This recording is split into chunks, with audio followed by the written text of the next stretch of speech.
excited to be here at Meridian and to be hosting this Fireside Chat with our co-founder Jed and our CEO and Executive Director Denelle. We have a half an hour to pick their brains and to help you guys get to know them better as leaders and also to get to know them a little better personally. So I have a bunch of questions to ask them, but I also want to hear from you guys. So make sure you submit your questions to the Q&A tab in the chat. And Jed, Denelle, are you guys ready for this? Yeah. Yes. Okay. So let's get started by talking tactics and strategy. Jed, this first one's for you. So I feel like the blockchain industry has grown exponentially. Every time I look, there's like a new L1 blockchain out there. How do we make sure that Stellar is relevant for the next 5, 10, 20 years and really is in this competitive environment? Yeah, sure. Yeah, I mean, there's certainly a lot going on out there in the world. There's a lot to keep up with. I mean, I think this is true of all software industries, is that there's always a lot of change. I mean, that's the nature of software, is that it's very iterative and you can build on top of it and keep improving it, and you kind of have to stay on top of things and in order to stay relevant and keep delivering the features that people are wanting. And Stellar, we'll have to do that, right? So basically we can't just stay where we are. We have to keep adding new things, like we just added the A&M thing, and we're working on a lot of other future forward-looking projects and things to bring to the network. So we'll just keep doing that. I mean, that's really all you can do, is just keep building. Yeah. So, you want to add anything? I think it's also listening to the ecosystem and helping to understand what the ecosystem wants. So sometimes we don't see it all as quickly. And I think it's pretty cool for the ecosystem to be able to provide that feedback to us so that we can do the feedback loop. We can support them as they're building projects. Things that we might not even think about could be relevant on Stellar. They can help us to decide what that looks like. Yeah. Okay, next question to you. So you started today by recapping all these really great achievements, AMMs, Moneygram, Tala, and so obviously things are looking really pretty strong for the Stellar ecosystem, but is there anything that you wish went differently? This year has been just a phenomenal year in terms of bringing USDC onto the network, which having that stablecoin allows payments just to be able to flow much more seamlessly and allows other folks to be able to build on that. I mean, the truth is, I wish that could have happened even a year ago. And so then this year would be focused more on just the growth and grow and grow and grow, because that's what I want to see us do. So, I mean, in terms of what we did, it's just that what the ecosystem at large has done is just dramatic and magical. But I don't ever feel like it's enough. I feel like we just need to push ourselves to do more and more and more. And it's the same from a technical standpoint. I want us to be able to respond and to grow and to develop. And we just, we can never do it fast enough for the ecosystem. And you see so much that's going on out there, and we need to be very focused on maintaining that stability, that scalability, that security, but also really changing. And so I'd like to be able to do all of that faster. Yeah, of course. All right, this is a question for both of you. So this year has been phenomenal, but also really busy in blockchain as a whole. So, there's been headline topics for policymakers, regulators, flurry of reports, recommendation, legislation. Candace was talking earlier, it just kind of seems all over the world. And I think this has caused a lot of anxiety in the industry, rightly so. So I'm curious what you guys see as your role in trying to make sure that we see the policy outcomes that help the network and the ecosystem. And are you worried that it could go in the wrong direction? You want to start? Sure. Denelle's more involved on the policy side than I am, but at least from my point of view, I think it's our job to kind of help educate policymakers and make sure that they understand how this technology actually works, because it's actually quite complicated, and I think it's very easy to have a misconception about what it actually is doing, and just sort of try to stay engaged as much as we can and help shape the narrative, right? And so,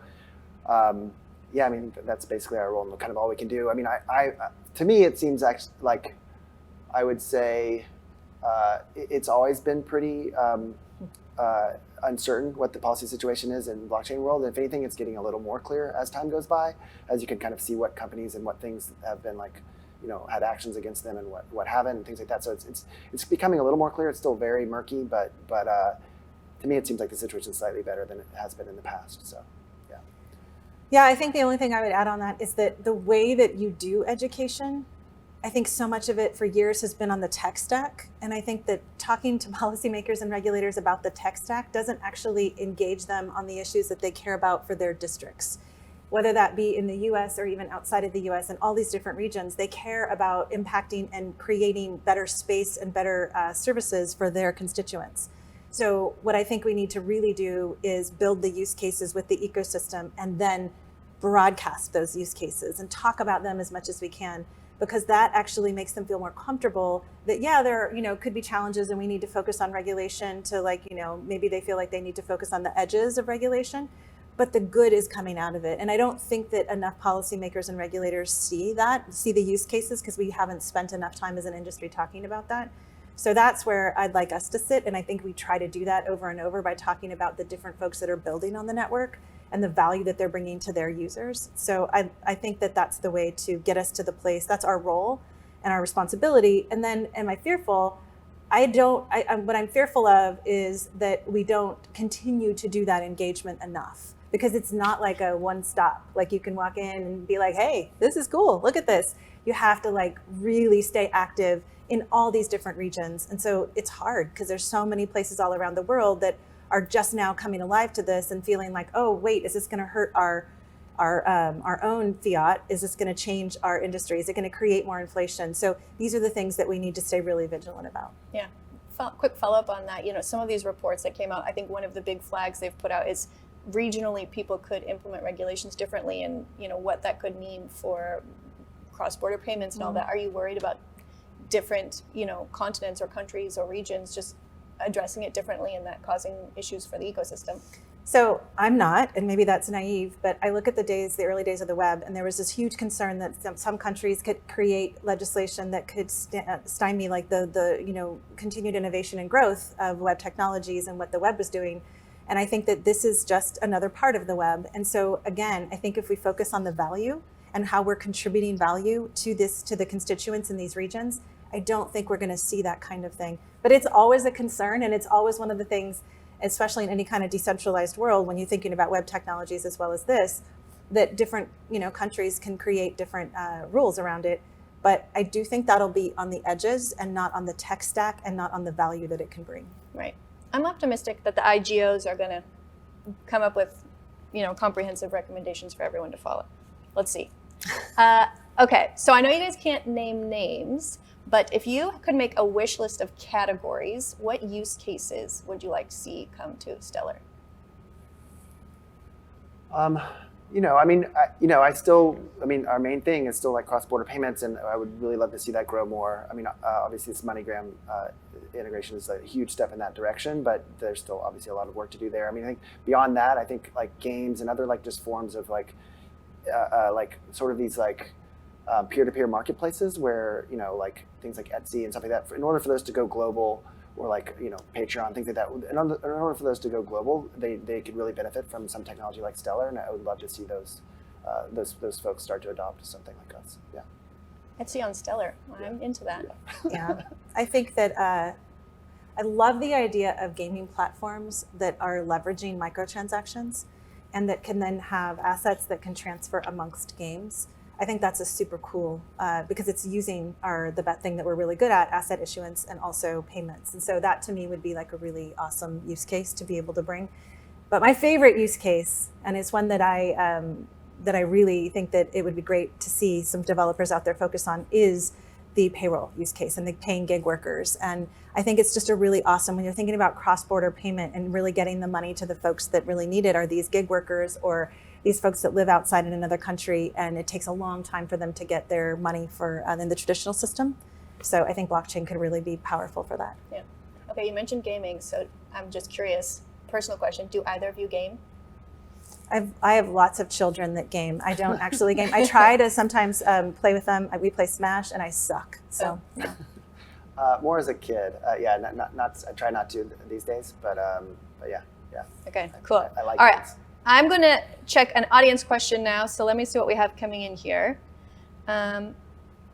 Okay, here's a good one, I think, and I think either of you could take this one on. What are your thoughts on payment channels versus side chains, and how that plays into the future for us to scale? Yeah, so I think it's definitely important for the long-term vision of it. I think today it's probably not necessary, just because things scale pretty well on Stellar. Definitely compared to other blockchains out there. But yeah, definitely like for if we want to start handling like the global payment volume, we're going to have some solution there. And so we do have like a program working on this now, but it's definitely like more like 2 years out was when it'll actually be needed. So yeah. But it's pretty cool that we're working on it now. And if you haven't watched, you should watch Lee's presentation on it. He's talking about payment channels and the work we've done there. And I think you can find that on the Meridian website. The other thing is, like, if you want something like Etsy to be on Stellar, like this, either a sidechain or payment channels could actually be super useful for that. So for sure. Right. Okay, I have this new section. I'm going to start with questions here. I want to. I'm calling it misunderstandings and misconceptions. So I want to hit on some things that come up now and again and that people just either are confused about or don't really like fully understand. So Jed, and I don't know where this rumor ever came from or originated, maybe you know, but it's definitely stuck around. Can you set the record straight? Is Stellar a fork of Ripple? No, it's not a fork of Ripple. I mean, obviously they're similar at a high level. Like when you describe them to somebody, they sound very similar. And obviously I had a hand in both of them. So I think the code is totally different. The consensus algorithm is totally different. Yeah, they're just totally different networks at this point. So, okay, yeah. Thank you. Thank you for setting the record straight. Hope everyone heard that one. Not a fork. Okay, Denelle. Every now and again, we hear people say that SDF doesn't care about non-payment use cases. Obviously, you just said your dream was a gaming one. So is that true? No, I think, well, here's the thing. Again, what do we focus on from the Stellar network standpoint? What is it really good at? Asset issuance and payments. But we also recognize that, for example, AMMs are really important for liquidity. And so that's something that was built into the network so that others could actually build the interface and make that work. And I think that's been around for 14 days. And we've actually seen a lot of liquidity brought in and usage of that. I think that there's also, what we're focused on at SDF is making sure that the code base and that, the contributions that we see others it's a lot focused on payments. But the truth is, like, even in the gaming context, that is really about payments. It is about the fact that if you have these microtransactions, it's one of my favorite things to think about how you can bring web technologies that, one of the things in the early days of the web, we could never get microtransactions to work. But underlying that is all of payments methodology. And so even if it's like gaming, or even if it's like NFTs, or even if it's like, I don't know, you name it, in terms of the other things that you can do with it, you're still leveraging the asset issuance and the payments part of the technology. But, in terms of those use cases, I think it's awesome what people develop. I think it's awesome how they, Lightment's out there and has been building the NFT marketplace on Stellar. Way to go. Good for them. I think it's a really cool thing for folks to be able to do that. Take this technology and build on it in ways that we don't think about here. Yeah. Okay, another one for you to know. So one of our earliest enterprise fund investments was in Abra. And since then, there's been some rumbling in the ecosystem about when we'd actually see the Abra to integrate with Stellar. And can you maybe just let us know where things stand with Abra to clear up any confusion? Yeah, I think I said this during our last quarterly call as well. And when I get asked this question very often. And I think that Abra was our second enterprise fund investment. I still think it was a good investment. I still think we're going to see a lot of value being brought to the ecosystem. It's Abra's products, it's Abra's plan about how they're going to deliver on the integrations with Stellar. There are the regulatory environment in terms of licenses, in terms of all those things come into play and create challenges sometimes. But I think people just need to stay tuned. I think we're going to see value from them. I think there's a lot that's happened even this year that brings a lot of opportunity for an organization like Abra. And so I'm still excited about the investment. Okay, thank you. Thank you for helping set the record straight on these things. Maybe we'll have others come up, but I'll leave that section there for now, unless either of you have one. I had a question actually I was thinking about, which is, you guys obviously get interviewed a lot. And so I'm wondering whether there's any questions that people ask you or don't ask you that you wish they would ask you. I don't know. Yeah. I think a lot of times when we get interviewed, most often separately, is that you're focused on like whatever the thing is that we're talking about. Most recently, it's been a lot of Moneygram or AMM stuff that we're talking about. And sometimes I think it would be just really cool for us to be able to sit down and just talk about like what really happens on Stellar and what's the value of it, not in a way to try to like sell anything and to like bring anything to light. It's just to like, there's so much coolness that is delivered in the technology. And I don't think we have oftentimes in interviews, because they're short, they're snippets, you don't get to really tell the full story. But I can't think of one question. Okay, Jed, thank you for clearing all those up. I wanted to touch on something that I think a lot of people maybe don't know about you, but is that you, like giving back and philanthropy is really important to you. So maybe you could tell us a little bit about the causes you care about and that you support. Oh, sure. Yeah, I recently set up this foundation, Astera Institute, that's basically focused on essentially improving the process of science and what we call like frontier technology, like these kind of radical programs that maybe wouldn't be funded by either like academia or the corporate world. So really the purpose is just to increase like the rate of progress and improvement in the world, basically. And so I think that's like a big underutilized lever that could really help things. So that's mainly what we focus on. Cool. That's exciting. Yeah. I'm going to take another quick audience question here. And Denelle, I think this one is probably best for you, which is, I think there seems to be some confusion about our mandate or whether we have the funding to take us through 2023 and, where do things stand with our mandate? Yeah, it's interesting. I saw that question come up recently, actually. What I think folks are referring to is that in the mandate, we are unlocking. There's the last tranche of lumens that comes unlocked for the foundation in 2023, I think it is. And so there's concern that what's going to happen to us after that. And I mean, the truth is we still have a lot of the lumens that have already been unlocked, and we're definitely focused on continuing to be around for years and years and years to come. And it's all about using the assets that we have in the right way. So remember, we have the assets for the foundation. We call that direct development. And then we have all of what we call Stellar's lumens, which sit in the rest of the mandate page to talk about all the grants that we do, the ecosystem grants that we put out there, the currency endpoints, there's all of those. So we still have a lot to be able to contribute back to the ecosystem from Stellar's lumens. And then we also have our direct development that we will continue to live off of for a really long time in terms of really using those resources in a way that's smart from the standpoint of the foundation and also from the ecosystem. So I still see us being around after 2023, even though I think that's what some of the concern was. I need a job, so hopefully we're still here. So I have another audience question here, which is kind of how are we working to make it easier for anchors to onboard?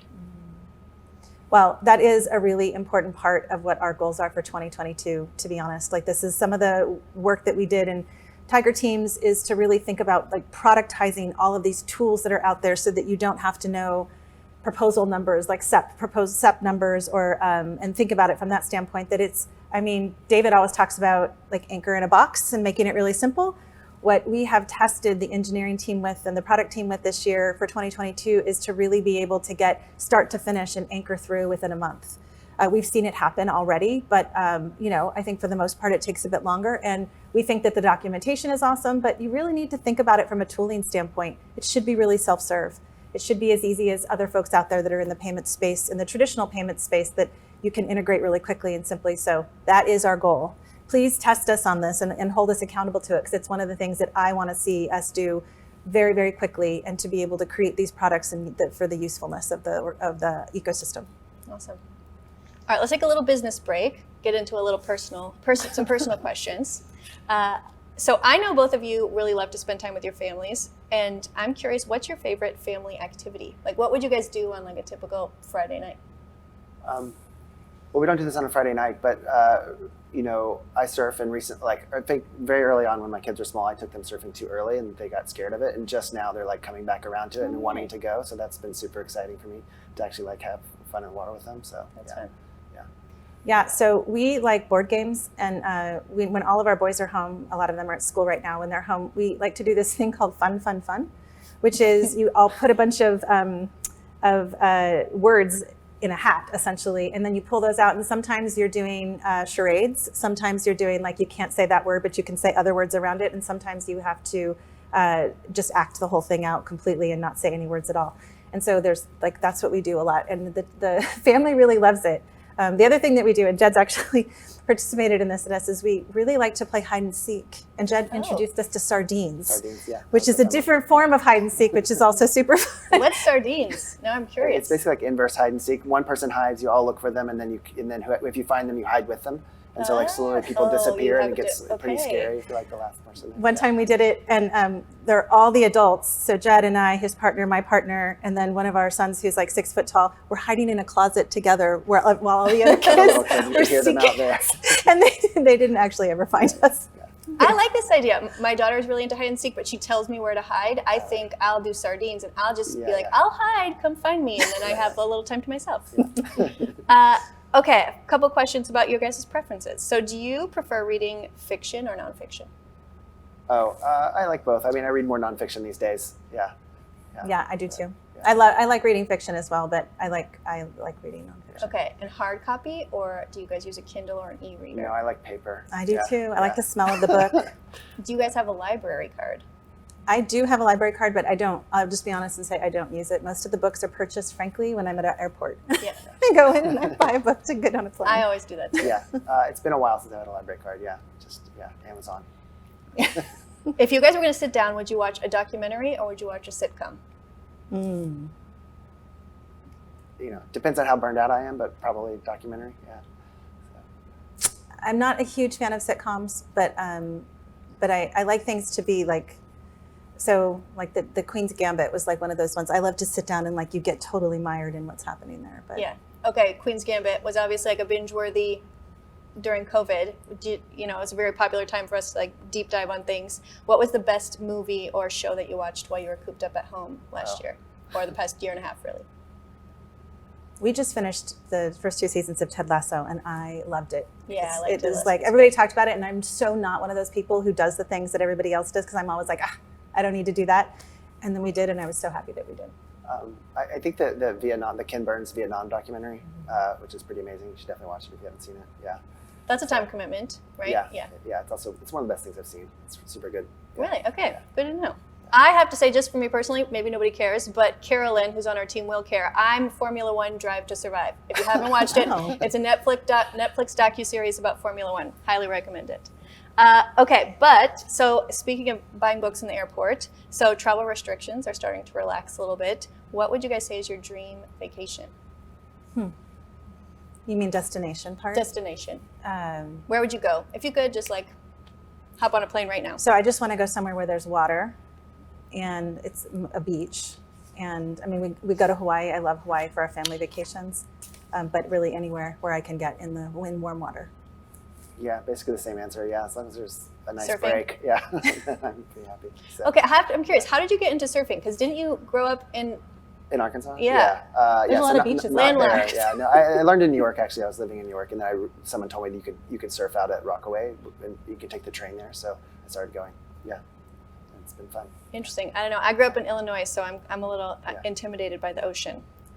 Okay, we're back to businessy questions. Denelle, this one is maybe for you. What's the update on the CBDCs in Ukraine? Well, we're still working with them. We've talked a lot about, we're working with them to work on their digital asset infrastructure with the Ukrainian government. It's been just a really great partnership, and we're working also with others in the government to support what they need to think about from a digital asset infrastructure. I had the honor of meeting with President Zelensky this year, and I was just so impressed by how thoughtful they are about where they want to get to, because not everyone has the goal. That sometimes people put these small goals in front of themselves, but he has this really amazing goal about creating a cashless economy, and that's something that he's really committed to. He's hired a lot of the right people to be committed to. One of the things they're doing is really focused on bringing talent in and outside talent into their country, and also bringing a lot of focus on blockchain. And so from there, I feel like we're going to get to a place where I would love it if Ukraine was one of the first that actually issued a CBDC. But we're still working with them. It's a great relationship, and we're happy to have that partnership. Cool. People are anxious to know how soon there's going to be a CBDC on Stellar. So people are happy for that update. I want to know too. Yeah. Jed, maybe this one's for you. Do you think that there's an opportunity for NFT-specific protocols on top of the assets features? On Stellar? Yeah. Yeah, I mean, I think some people have proposed like steps to like have NFTs work on Stellar, and I think there could be more work there. Yeah, I mean, I think it definitely would make sense. I mean, I think Stellar is a good platform for it if you like get those protocols correct. So yeah, I mean, I think there's definitely room for it. So yeah. Okay, sustainability questions. Obviously Stellar is one of the more energy efficient payment networks available today, which is awesome. But have you guys thought about what it could take to get us someday to something like carbon neutral?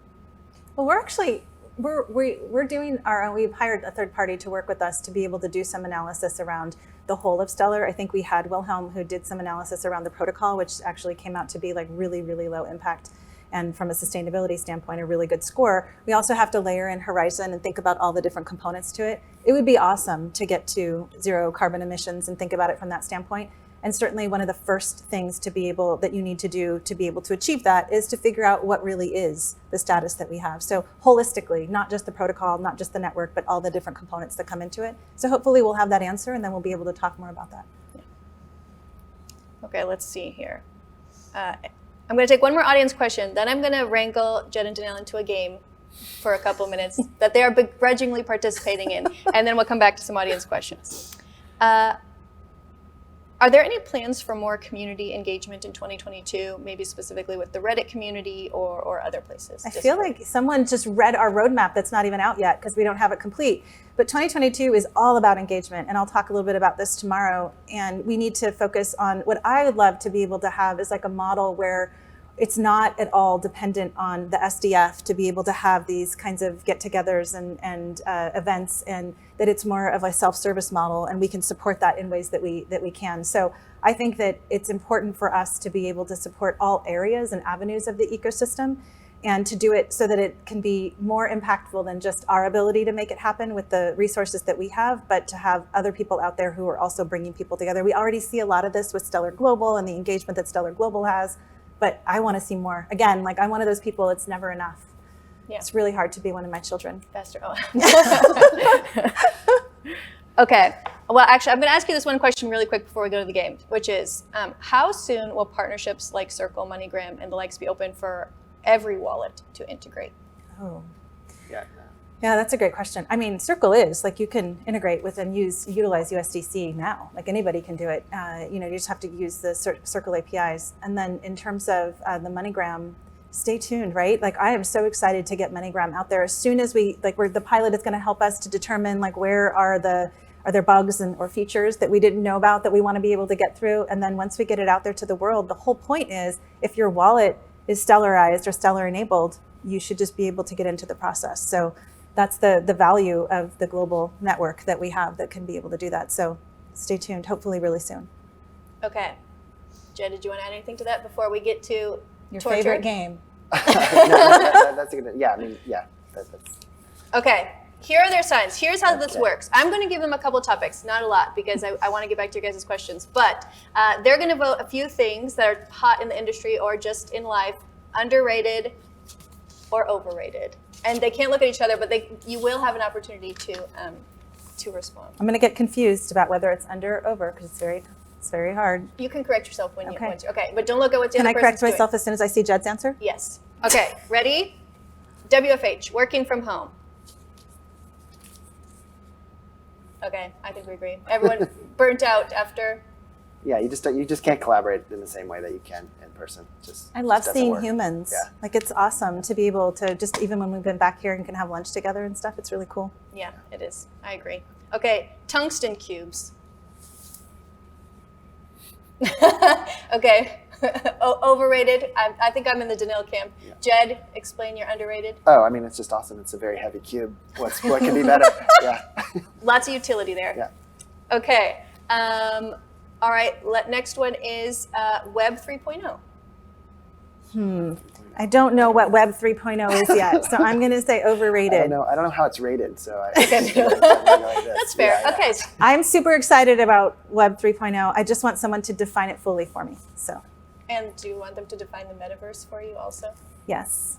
I mean, I kind of understand the metaverse because I've read the books out there that talk about like the gaming industry and how that could be it. So. Yeah. Cool. Okay, last one. I'm just going to ask you guys this one. What about San Francisco, where we are right now?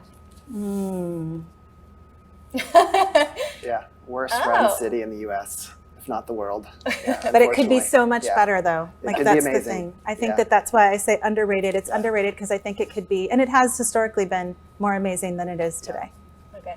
Well, I could have asked you guys Miami, which is apparently, or the new hotspot. So, Jed, Denelle, we're almost at time. I just want to thank you for taking the time to be with us today. And are there any last remarks you'd like to share before we hand it back to Justin to wrap up Meridian for day one? No, just really excited to be here at Meridian and to have this happen. I can't wait for us to do it in person, though. Yeah, super excited for the next Meridian. We'll be in person. Hopefully, don't hold us accountable to this too. I want it to be in the first 6 months of next year. Okay. We'll see. You heard it here. Yeah.